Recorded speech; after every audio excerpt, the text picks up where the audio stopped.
Écoutez, dit la dame pâle avec une étrange solennité, puisque tout le monde ici a raconté une histoire, j'en veux raconter une aussi.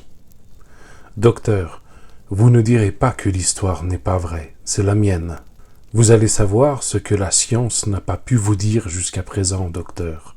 Vous allez savoir pourquoi je suis si pâle. En ce moment, un rayon de lune glissa par la fenêtre à travers les rideaux et, venant se jouer sur le canapé où elle était couchée, l'enveloppa d'une lumière bleuâtre qui semblait faire d'elle une statue de marbre noir couchée sur un tombeau. Pas une voix n'accueillit la proposition, mais le silence profond qui régna dans le salon annonça que chacun attendait avec anxiété. Je suis polonaise, née à Sandomir, c'est-à-dire dans un pays où les légendes deviennent des articles de foi, où nous croyons à nos traditions de famille autant, plus peut-être qu'à l'Évangile. Pas un de nos châteaux qui n'ait son spectre, pas une de nos chaumières qui n'ait son esprit familier. Chez le riche comme chez le pauvre, dans le château comme dans la chaumière, on reconnaît le principe ami comme le principe ennemi. Parfois ces deux principes entrent en lutte et combattent. Alors ce sont des bruits si mystérieux dans les corridors, des rugissements si épouvantables dans les vieilles tours, des tremblements si effrayants dans les murailles, que l'on s'enfuit de la chaumière comme du château, et que paysans et gentilshommes courent à l'église chercher la croix bénie ou les saintes reliques, seul préservatif contre les démons qui nous tourmentent.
Ça faisait un moment.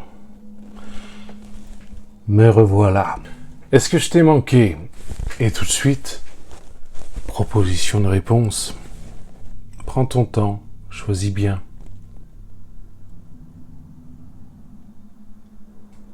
Comme l'auront remarqué toutes les personnes qui voulaient dire non, il vous manque une case. Comme quoi, les rageux, il est facile, en si peu d'efforts et de créativité, de déjà nous trouver un point commun. Bon, ça fait un moment, quoi de neuf? Je t'entends pas en fait, parce que on n'est pas en direct, quoi. De mon côté, pas grand-chose, si ce n'est que j'ai ouvert un compte Instagram, Vox Literaria. Le lien est dans la description. Je ne sais pas exactement ce que je vais en faire. Je ne maîtrise pas Instagram puisque c'est littéralement le tout premier compte Instagram de ma vie et ce n'est pas une façon de dire. Je l'ai ouvert parce qu'il y a du contenu que j'aime qui s'y trouve. Je ne suis pas persuadé d'y proposer grand-chose. Je ne sais pas ce que je vais en faire. Je ne sais pas comment ça fonctionne. Je ne sais pas comment je m'appelle. Mais si ça te fait plaisir, tu peux t'y abonner. N'en espère rien, ça t'évitera d'être déçu. Deuxième nouvelle, j'ai demandé à la société d'autoroute un nouveau support pour mon badge de télépéage et ils m'ont informé qu'ils ne faisaient plus ce type de badge depuis maintenant 5 ans et que donc ils ne pouvaient pas me renvoyer un support. Donc ils changent le type de badge. Voilà. je sais pas quoi te dire de plus. Quoi de neuf sinon, je ne fume plus depuis plus de 3 mois, si ce n'est la cigarette électronique. J'ai changé ma marque de café. Ouais, je crois que j'ai fait le tour.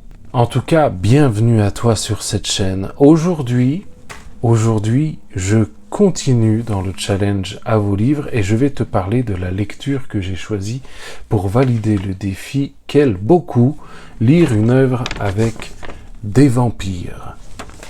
Pour être totalement franc, j'aurais pu relire Dracula de Bram Stoker, mais finalement j'ai fait un choix tout autre et il s'agit de La Dame Pâle qui m'a été offert par ma mère. Voilà, coucou si tu passes par là, c'est lui, de Alexandre Dumas, père.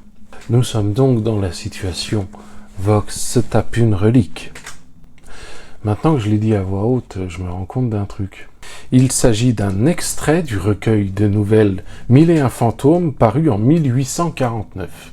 Un recueil de récits fantastiques écrit en collaboration avec Paul Lacroix et Paul Bocage, que j'appellerai donc affectueusement les deux Popoles.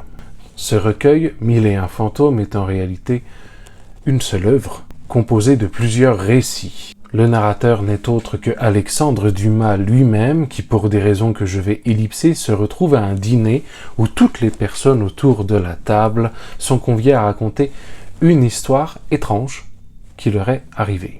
La Dame Pâle est en réalité les chapitres 12 à 15 de ce recueil de nouvelles 1001 fantômes, et on y fait également référence sous le titre L'histoire de la Dame Pâle.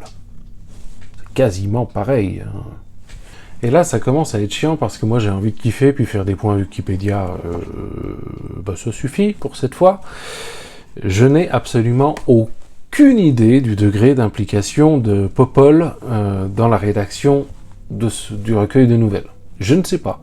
Cet ouvrage fait environ 110 pages et il fait partie de cette collection de bébés-livres vendus pas très cher et qui permettent de se faire plaisir.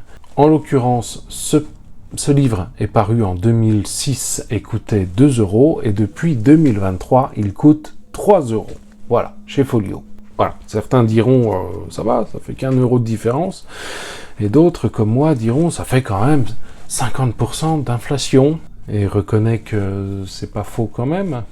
Les mystères de l'univers. Et je ne blâme pas du tout l'éditeur parce que lui, il doit rentrer dans ses frais. Et si le prix des matières premières augmente et le prix du transport augmente, c'est normal que le prix de vente derrière augmente.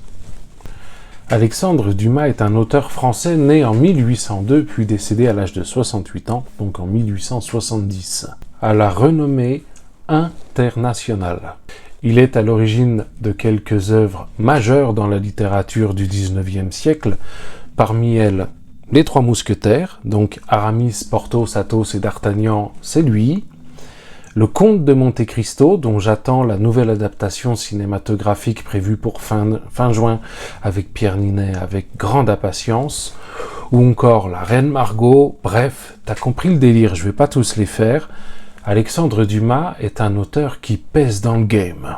Alexandre Dumas est un véritable pilier de la culture française et ses œuvres ont été adaptées de trop nombreuses fois en films, téléfilms, pièces de théâtre ou encore même dessins animés pour que je ne m'amuse à tous les citer. Il est à l'origine d'une littérature à la française qui rayonne à travers le monde, un peu comme Victor Hugo. Sauf que Alexandre Dumas n'est pas né à Besançon, donc forcément, c'est un peu moins bien.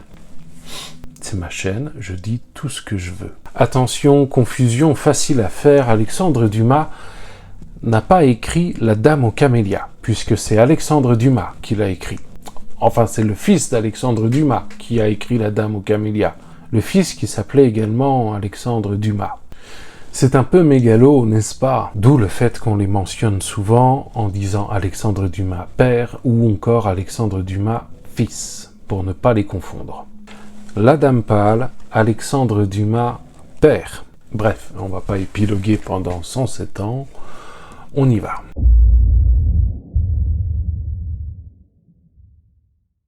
Edwige raconte une histoire qui lui est arrivée dans sa jeunesse. Elle est polonaise, née à Sandomir, à une époque propice aux contes et légendes. Nous sommes en 1825 et à cette époque, la Pologne est en guerre contre la Russie. Le père et les frères d'Edwige refusent d'abdiquer devant le tsar russe. Ils refusent de lui céder leurs terres et leurs titres de noblesse. Ils combattent donc sous le drapeau de l'indépendance polonaise.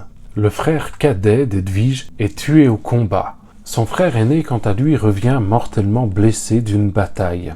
Plutôt que de laisser l'ennemi prendre sa fille de force et de risquer de la déshonorer, je ne vais pas te faire un dessin, pour la protéger, le père d'Edwige va l'envoyer en exil, accompagné de 10 hommes de sa garde. Le groupe va donc faire route vers le sud en suivant le principe simple de s'éloigner le plus possible de la Russie. Après un périple de 10 jours, le groupe s'approche enfin de la destination finale de ce voyage, c'est-à-dire le couvent de Saastru, où Edwige pourra se réfugier et y être protégée. Le plan est bien évidemment mis à mal lorsque le convoi est attaqué et que tous les hommes qui accompagnent Edwige sont tués avant qu'elle-même ne s'évanouisse.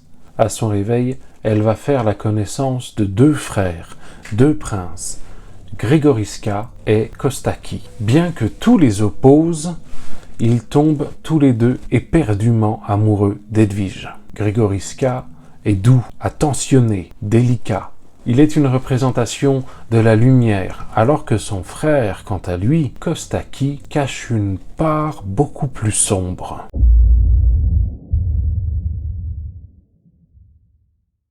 Alors, la Dame Pâle, c'est du grand spectacle. Il n'y a pas une minute à perdre, nous sommes sur les montagnes russes de l'émotion. Déjà, de par son format, très court, mais également par la volonté de l'auteur, les actions s'enchaînent à un rythme effréné. On vit, on meurt, on aime, on vit encore, et pour terminer, on meurt. Je ne dirais pas que c'est le coup de cœur du siècle parce qu'il m'a manqué un petit peu d'originalité dans cette histoire. Quoi de neuf par rapport aux autres récits sur des vampires?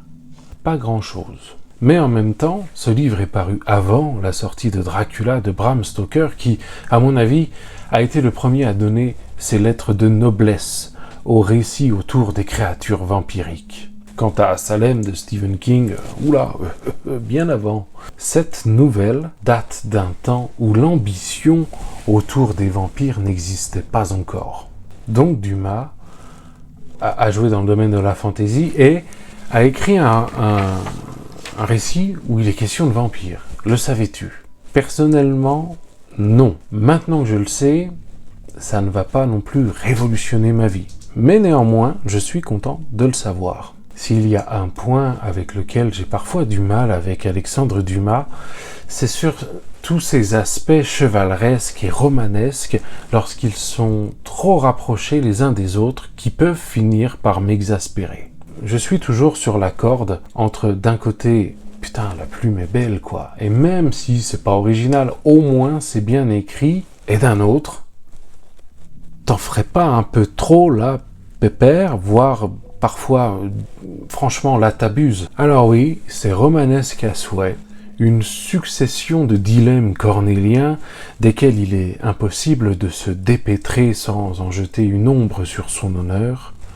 Les 2 frères sont la représentation fantasmée du bien et du mal.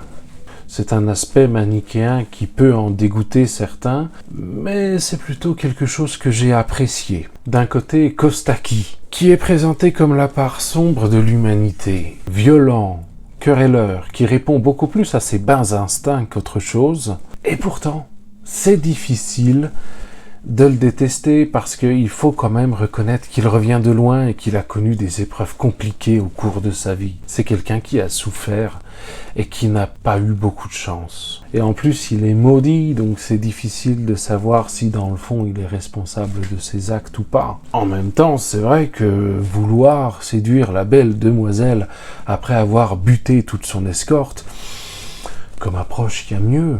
Et ensuite, il y a l'autre frangin, Grigoriska.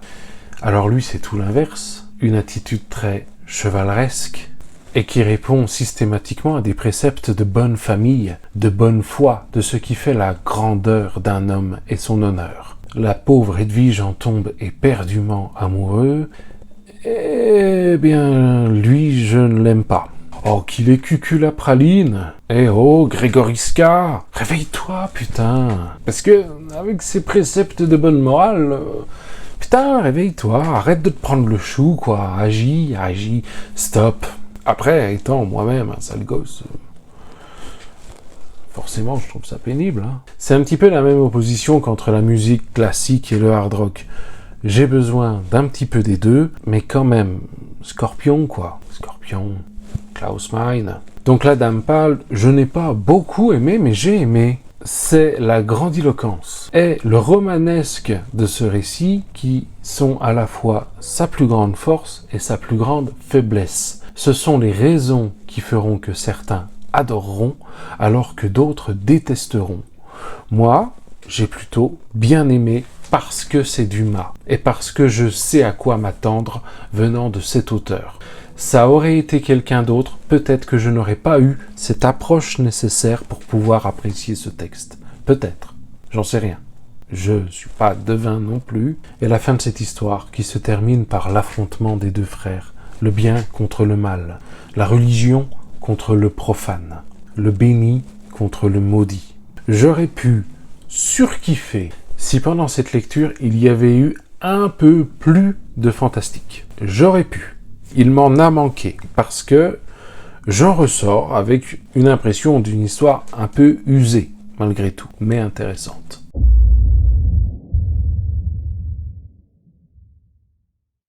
Voilà, un petit peu de nuance, que les avis lecture ne soient pas tous dans un « j'ai surkiffé » ou alors « putain, j'ai détesté », comme Aladdin dans la collection des contes interdits. Où là, j'ai pas encore trouvé où mettre de la nuance. Est-ce que je te recommande La Dame Pâle ou l'histoire de la Dame Pâle d'Alexandre Dumas aux éditions Folio? Eh bien, dans l'ensemble, oui. Soit parce que tu es curieux de découvrir un petit texte d'Alexandre Dumas et tu peux te servir de cet ouvrage comme d'un gâteau apéritif toujours agréable à déguster. Soit parce que tu aimes déjà Alexandre Dumas et au fond de toi, tu as déjà envie de le lire. Autre raison de le lire, ce texte est dans le domaine public, donc disponible sur Internet gratuitement. Et rappelons que gratuit, c'est vraiment pas cher. Comme d'habitude, je te mets le lien dans la description où tu pourras retrouver ce texte et en profiter à ton tour. Si le romantique et l'aspect chevaleresque à outrance sont des choses qui te gonflent grave, peut-être que tu ne vas pas apprécier. Peut-être que ce récit n'est pas fait pour toi. Néanmoins, si tu décides de t'y plonger, j'ai un petit conseil. Essaie, si cela est possible, bien évidemment, de le lire en une seule fois. C'est largement faisable. Une fois que tu es dans l'ambiance, va jusqu'au bout, parce que ça serait bête de couper. Quoi qu'il arrive, c'est pas parce que c'est Alexandre Dumas que tu es forcé d'apprécier, tu as le droit de ne pas aimer. Et si tu en rencontres d'aventures qui souhaitent te restreindre dans ce droit, ce sont des cons. Et n'hésite pas à leur dire que ça vient de moi. Il n'y a pas de souci, je m'en prends déjà plein la gueule. C'est un peu plus, un peu moins. Si tu as déjà lu cette histoire ou le recueil de nouvelles 1001 fantômes duquel elle est tirée, n'hésite pas à partager ton opinion dans l'espace commentaire. Et si tu n'as pas lu cette histoire, n'hésite pas à partager, si tu le souhaites, tout ce qu'il te fera plaisir. Toujours dans l'espace commentaire. Si tu as détesté un aspect de cette vidéo et que tu souhaites t'y concentrer uniquement afin de m'envoyer des sauts de merde, n'hésite pas, ils sont également là pour ça. Bientôt, une vidéo sur la ligne téléphonique que je laisse à disposition, la Vox Linea. Ça fait un moment que je le dis, ça serait bien de le faire. Toutes les personnes qui ont laissé un SMS ou un message vocal, sachez que je les ai encore, je ne vous ai pas oublié. J'ai beaucoup trop d'estime pour les personnes qui ont pris le temps de partager quoi que ce soit sur ce téléphone. Bien évidemment, les messages sont conservés jusqu'à ce qu'ils fassent l'objet d'une vidéo, après quoi ils sont supprimés pour des raisons de confidentialité. Je ne garde pas les numéros de téléphone. Et les messages ils viennent avec. J'espère que tu as passé un bon moment devant cette vidéo. Si ce n'est pas le cas, c'est con. En attendant la prochaine fois, je te souhaite une bonne soirée. Bye.